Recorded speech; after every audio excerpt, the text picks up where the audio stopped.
ایوب۔ سامعین، حضرت ایوب علیہ السلام کی حکایت قابل شنید اور دلچسپ ہے۔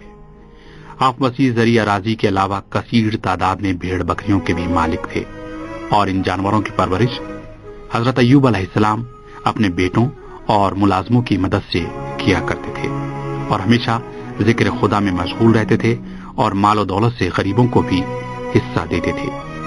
ایک دن شیطان نے خداوند عالم سے کہا، اگر ایوب نیک اور خدا پرست ہیں تو اس لیے ہے کہ ان کے پاس بہت زیادہ مال و دولت ہے۔ خدا نے حضرت ایوب علیہ السلام کا امتحان لیا اور قدرتی آفات کے ذریعے آپ کی اراضی اور مال مویشیوں کو نابود کر دیا۔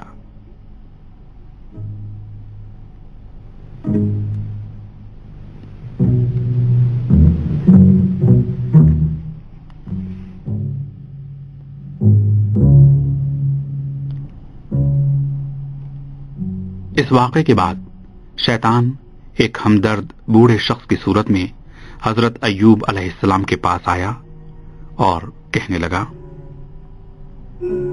اگر خدا آپ کو چاہتا تو آپ کے ساتھ ایسا ہرگز نہ ہوتا۔ حضرت ایوب علیہ السلام نے جواب دیا، یہ مال و دولت اللہ تعالی کا دیا ہوا تھا اور یہ میرے پاس امانتاً رکھا ہوا تھا، چنانچہ اس کے مالک نے مجھ سے واپس لے لیا۔ اس کے باوجود حضرت ایوب علیہ السلام خدا کا شکر ادا کرتے اور آپ محنت کر کے جو مال حاصل کرتے اسے راہ خدا میں انفاق کرتے تھے۔ شیطان اپنی سازش میں ناکام ہوا تھا، چنانچہ وہ ایک اور ترکیب سوچنے لگا۔ شیطان ایک بار پھر خداوند عالم سے کہنے لگا، اس حالت میں بھی ایوب تیری پرستش اور عبادت اس لیے کرتے ہیں کہ ان کو مال و دولت سے زیادہ دلچسپی نہیں تھی، اور وہ اپنے بیٹوں کی مدد سے دوبارہ اپنی کھوئی ہوئی دولت حاصل کر سکتے ہیں۔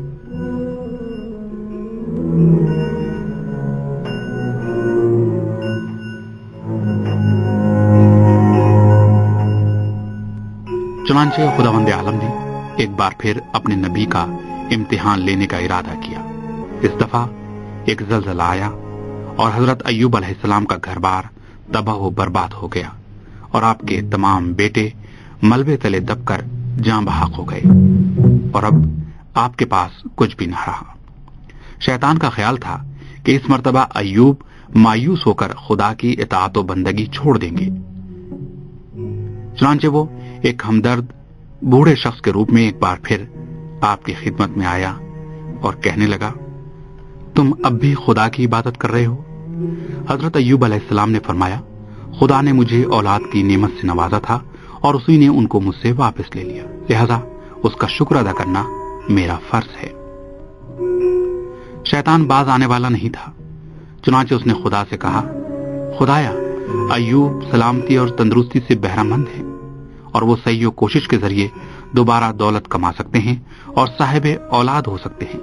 مجھے یقین ہے کہ اگر ان کی صحت خراب ہو جائے تو وہ تیری پرستش چھوڑ دیں گے۔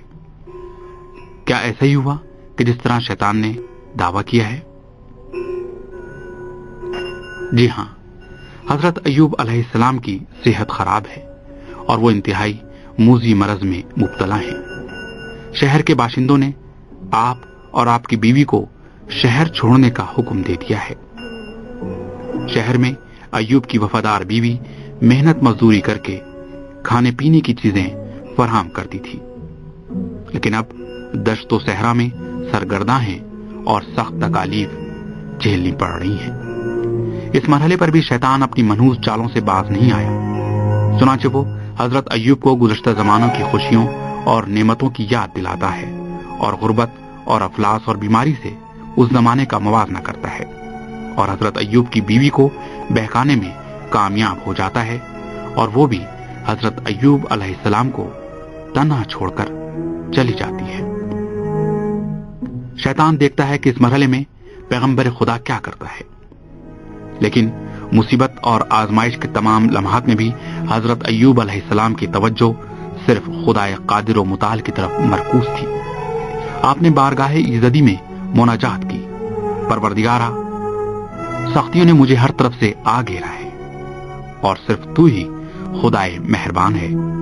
خدایا شیطان نے مجھے سخت تکالیف پہنچائی ہیں، اس کے شر سے مجھ کو دور فرما۔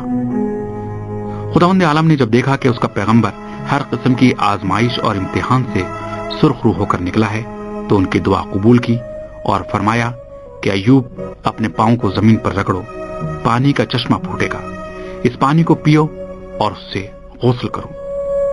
حضرت ایوب علیہ السلام نے حکم خداوندی کی پیروی کی اور آپ صحت یاب ہو گئے، اور شفا پانے کے بعد حضرت ایوب علیہ السلام صحیح و سالم اپنے شہر واپس آ گئے، اور اس طرح حضرت ایوب علیہ السلام نے اپنی قوم کو صبر اور استقامت کا بہترین درس دیا۔